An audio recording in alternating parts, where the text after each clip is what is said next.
இந்த வாரம் நாங்கள் உங்களுக்காக 3 வெபினார் பண்ண போகிறோம். 10 o'clock save like an RD and earn more than an RD, power of SIPs over long term. இந்த வெபினார் வந்து நாங்கள் 12 மணிக்கு தமிழ்லையும் பண்ணுவோம், தமிழ் சேனலில். And 11 AM power of rebalancing பற்றி ஒரு வெபினார். உங்களுக்கு ரெஜிஸ்டர் பண்ணுன்னா கீழே டிஸ்கிரிப்ஷனில் இருக்கிற லிங்க் வச்சு ரெஜிஸ்டர் பண்ணி எங்கள் வெபினார்ஸ்க்கு வாங்க. இந்த செக்டர்ஸில் worst is behind அப்படின்னு சொல்லலாமா? Is the worst behind? இதுதான் இன்னைக்கு நம்ம பேச போகிற தலைப்பு. நம்ம பேச போகிற sectors IT and FMCG. Defensive அப்படின்ற ஒரு சொல்லை நம்ம வந்து அடிக்கடி பயன்படுத்துகிற முக்கியமான 2 செக்டர்ஸ் ஐடி, FMCG.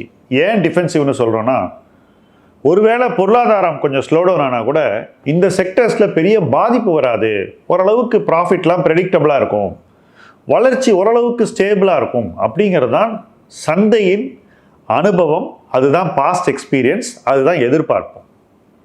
ஸோ சந்தையை பொறுத்த மட்டும் இதெல்லாம் எல்லா நேரத்துலையும் டீசெண்டாக பண்ணக்கூடிய செக்டர் அப்படிங்கிறது ஒரு பர்செப்ஷன். இந்த பர்செப்ஷனில் ஓரளவு உண்மையும் இருக்குது. அப்போ ஏன் சார் இந்த ஸ்டாக்ஸில் வந்து இவ்வளவு ஃப்ளக்சுவேஷன்ஸ் வருது? ஏன் ஒரு கம்பெனி வந்து 3000 சொச்ச ரூபா போயிட்டு 2200 ரூபாய்க்கு வருது? அதுவும் ஒரு ப்ளூ சிப் கம்பெனி, ஒரு செக்டோரல் லீடர். ஏன் இப்படி ஆகுது? எதனால் பைபேக் பண்ண ப்ரைஸுக்கு கீழே பல ஐடி கம்பெனிஸ் இன்னைக்கு ட்ரேட் ஆகிட்டு இருக்கு? இந்த கேள்வி வரணும். ஆனால் அந்த கேள்விக்கான விடையை நம்ம தேடும்போது கொஞ்சம் கேர்ஃபுல்லாக திங்க் பண்ணி யோசித்து தான் கன்க்ளூட் பண்ணோம். ஃபஸ்ட்டு, ஐடி செக்டரை பொறுத்த மட்டும் இந்தியாவில் ஐடி செக்டர் பண்ணக்கூடிய முக்கால்வாசி வேலைகள் வந்து லோ எண்ட் ஜாப்ஸ். மற்ற நாடுகளில் லோக்கல் பீப்புளை வச்சு பண்ண முடியாத வேலையை நமக்கு கொடுக்குறாங்க, நம்ம இதை செய்கிறோம். இது எல்லாமே கிட்டத்தட்ட வேஜ் ஆர்பிட்ராஜ் என்று சொல்லக்கூடிய ஒரு தத்துவத்தின் அடிப்படையில் அமையக்கூடிய பொருளாதார வாய்ப்புகள். அதிலிருந்து தொடர்ந்து ஐடி கம்பெனிஸ் வேல்யூ ஆட் பண்ண முடியுமா, கன்சல்ட் பண்ண முடியுமா, சொல்யூஷன்ஸ் தர முடியுமா, ஒரு கம்பெனியினுடைய டிவிஷனையே நம்ம வாங்கி அந்த டிவிஷனை எஃபிஷியன்ட் ஆக்கி இங்கேருந்து அந்த சேவையை அந்த கம்பெனிக்கே கொடுக்க முடியுமா, இப்படி பல விஷயங்களை ட்ரை பண்ணிக்கிட்டே இருக்காங்க. ஒரு காலகட்டத்திலையும் இது மாதிரி ஒரு புதிய விஷயத்தை உள்ளடக்கி அதன் மூலமாக வளர்ச்சியை தேடக்கூடிய ஒரு போக்கை தான் ஐடி கம்பெனிஸ் எடுத்திருக்காங்க. ஸோ கஸ்டமருக்கு இன்னும் என்ன செய்யலாம்? How can you improve the value proposition to the customer? இதை தொடர்ந்து ஐடி கம்பெனிஸ் பண்ணிக்கிட்டே இருக்காங்க. அதனால தான் அவங்க இத்தனை வருஷம் நம்மால் ஒரு டிஃபென்சிவ் பிஸ்னஸாக பார்க்கும் அளவிற்கு தங்களை வளர்த்து கொண்டார்கள். இல்லைனா என்ன இருக்கும்? கஸ்டமர் விட்டு போயிருந்தால் கம்பெனிஸ் ஆடி போயிருக்கணும். அதெல்லாம் நடக்கவே இல்லை. நிறைய கஸ்டமர்ஸ் வராங்க, ஒருத்தர் விட்டால் இன்னொருத்தர் வராங்க, ரொம்ப ஸ்டேபிளாக வளர்ந்துக்கிட்டு இருக்கு கம்பெனிஸ். ஒரு கஸ்டமர் ஒரு பெரிய ஐடி கம்பெனியும் இன்னொரு ஐடி கம்பெனிக்கு மூவ் ஆனால் கூட பெருசாக ஒன்றும் நடக்கலை. வேறு யாரோ புது கஸ்டமர் வச்சு அந்த கம்பெனி வளர்ந்துருச்சு.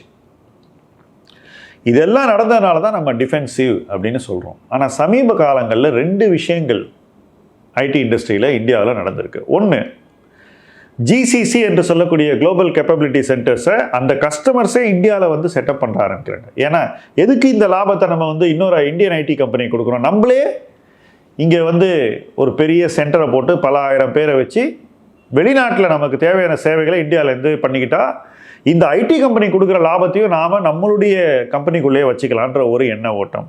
2வது, ஆர்டிஃபிஷியல் இன்டெலிஜென்ஸ் மூலமாக ஒரு மனிதன் செய்யக்கூடிய பல விஷயங்களை வந்து தொழில்நுட்பம் கொண்டு செய்வதனால் மனிதர்களுக்கான தேவையை குறைத்துக் கொள்வது. ஸோ எம்ப்ளாயி ஹெட் கவுண்ட் கூடிக்கிட்டு இருந்த ஒரு காலம் போய் இன்னைக்கு எல்லோருடைய அச்சமும் என்னன்னாக்கா எம்ப்ளாயி ஹெட் கவுண்ட் குறையும் அப்படிங்கிறது. இது அன்டெஸ்டட். எந்த அளவு குறையுங்கிறது இன்னும் சில ஆண்டுகளில் தான் நமக்கு தெரிய வரும். வரலாற்றை பார்க்கும்போது ஐடி கம்பெனிஸ் வந்து இந்த மாதிரி கிரைசிஸ் வரும்போது தன்னை புதுப்பித்து கொண்டு ஒரு புதிய அவதாரம் எடுத்து நிறுவனம் ஒரு நிறைய லேர்னிங்ஸை உள்ளே கொண்டு வந்து அதன் மூலமாக கஸ்டமருக்கு இன்னொரு வேல்யூ ப்ரொபோஷனை கொண்டு போய் கொடுத்து அந்த வேல்யூ ப்ரொபோஷன் மூலமாக இன்னும் புதிய வாடிக்கையாளர்களை ஈர்த்து தன்னை புதுப்பித்து கொண்டு வளர்க்கக்கூடிய ஒரு வாய்ப்பாக கூட இதை மாற்றிக்கொள்ளலாம். நிறுவனங்களின் வரலாறு அப்படி. இத்தனை வாட்டி பண்ணியிருக்காங்களே, இப்போ பண்ணாமல் போயிடுவாங்களான்னா நான் அப்படியெல்லாம் கன்க்ளூட் பண்ணுற ஒரு மன ஓட்டத்தில் இல்லை. என்னுடைய எண்ணம் அப்படி இல்லை. It's too early to say. ஆனால் there is a lot of things to do, much to do. இதனால் இன்றைக்கி ஸ்டாக் மார்க்கெட் ஐடி இண்டஸ்ட்ரியை பார்க்கும்போது என்ன நடக்கும்னு தெரியாது. அடுத்த வருஷத்துக்கு கைடன்ஸே கொடுக்க முடியாது. ப்ராஃபிட் ப்ரொஜெக்ஷன்லாம் இன்றைக்கி கேள்விக்குறியாயிடுது. சில நிறுவனங்கள் மட்டும் நல்லா பண்ணுறான், பல நிறுவனங்கள் சுமாரான ஒரு பர்ஃபார்மன்ஸை கொடுக்கலாம், சில நிறுவனங்கள் மோசமான ஃபைனான்ஷியல் பர்ஃபார்மன்ஸ் கூட கொடுக்கலாம், டீக்ரோ கூட ஆகலாம். இதெல்லாம் ரொம்ப ஸ்பெசிஃபிக்காக புரிஞ்சுக்கிட்டு பண்ண வேண்டிய ஒரு சூழ்நிலை இருக்குது. அதனால் கொஞ்சம் பின்வாங்கிக்கலாம். அனலிஸ்ட்னாலே ப்ரெடிக்ட் பண்ண முடியல, ஃபண்ட் மேனேஜர் எதுக்கு இதில் பணம் போடணும் அப்படின்ற ஒரு தாட் ப்ராசஸ் வந்துடுச்சு. இது ஐடி. ஸோ எப்போ இதெல்லாம் மாறும்னா எதிர்காலத்தை பற்றின தெளிவு வரும்போது ஐடி இண்டஸ்ட்ரியில் மறுபடியும் இன்வெஸ்டர் இன்ட்ரெஸ்ட் கூடும்னு நான் நினைக்கிறேன். இந்த இடைப்பட்ட காலம் எவ்வளவு காலம் இருக்கும் யாராலையும் சொல்ல முடியாது, யாருக்கும் தெரியாது. ஏன்னா நிகழ்வுகள் வேகமாக நடந்து தெளிவு பிறந்தால் இந்த ஃபேஸ் சீக்கிரம் முடிஞ்சிடும். மெதுவாக அரைச்சிக்கிட்டே இருந்தாங்கன்னு வச்சுக்கோங்களேன், ஒரு குவார்ட்டரில் ஆளை அனுப்புறது வெளியே, ஸ்லோவாக காஸ்ட்டை குறைக்கிறது, ஏஐ ஸ்லோவாக கொண்டு வருது, கஸ்டமர்ஸ்ட்டை போய் வேல்யூ ஆடை ஸ்லோவாக பண்ணுறது, அந்த மாதிரி ஒரு கிராஜுவல் டிரான்ஸ்ஃபர்மேஷன் நடந்ததுனாக்கா அப்போது நிறைய டைம் எடுக்கலாம். அந்த டைம் எடுக்கும்போது இந்த நிறுவனங்களுடைய மல்டிபிள்ஸ் குறையக்கூடும், வேல்யூவேஷன் குறைய வாய்ப்பு இருக்குது. அப்போ ஐடி இண்டஸ்ட்ரி என்ன பண்ணும், நல்ல கம்பெனிஸ்லாம் வந்து பைபேக் பண்ணி அவங்களுடைய வேல்யூவேஷனை ஸ்டெபிலைஸ் பண்ணுவாங்க. ஆனால் இன்றைக்கி இந்திய அரசு பைபேக் பற்றி கொண்டு வந்திருக்கக்கூடிய வரி சட்டங்கள் பைபேக்கு சாதகமாக இல்லை, பாதகமாக இருக்கிறது. என்னை பொறுத்த வரைக்கும் அது அரசு செய்த ஒரு தவறான கொள்கை அப்படின்னு நான் உறுதியாக சொல்லுவேன். இந்த buyback policy which is now there என்ன சொல்கிறாங்கனாக்கா, நீங்கள் ஷேரை வந்து மார்க்கெட்டில் விற்றா லாங் டேர்ம் கேபிட்டல் கெயின் 12%, பைபேக்கில் கொடுத்தா உங்களுடைய மார்ஜினல் ஸ்லாப் ரேட்டுக்கு ஆட் பண்ணி நீங்கள் டேக்ஸ் கட்டணுங்கிறாங்க. இது நியாயமே இல்லாத ஒரு tax system. But unfortunately that's the reality. அதனால் கம்பெனிஸ் பைபேக் பண்ண தயங்குவாங்க. அப்போ என்ன ஆகும், வேல்யூவேஷன் குறைந்தால் அவ்வளோ எளிதில் அதை திருத்தி மறுபடியும் தூக்கி நிறுத்துவது கடினமாகிவிடும். ஸோ இதுதான் இன்றைக்கி ஐடி இண்டஸ்ட்ரியினுடைய சிச்சுவேஷன். இந்த சிச்சுவேஷனில் எப்போ சேஞ்ச் வரும், நான் கான்ட்ரேரியன் போகலாமா, நிறைய பேர் எங்கிட்ட கமெண்ட்ஸில் அங்கே இங்கே கேட்டுக்கிட்டு இருக்கீங்க. இது மாதிரி சிச்சுவேஷனில் பொறுமை ரொம்ப அவசியம். ரொம்ப நிதானமாக வாங்கணும். நிறுவன மதிப்பு நமக்கு சாதகமாக வரும்போது அடித்து வாங்கணும், மற்ற நேரத்துலலாம் ஒன்றுமே பண்ணாமல் வேடிக்கை பார்க்கணும். ஸோ கிட்டத்தட்ட wait for a very long period and act very swiftly, இந்த மாதிரி ஒரு டெம்ப்ளேட் தான் ஐடி இன்வெஸ்டிங்க்கு உதவும். So the worst may not be behind, இதுதான் என்னுடைய கருத்து.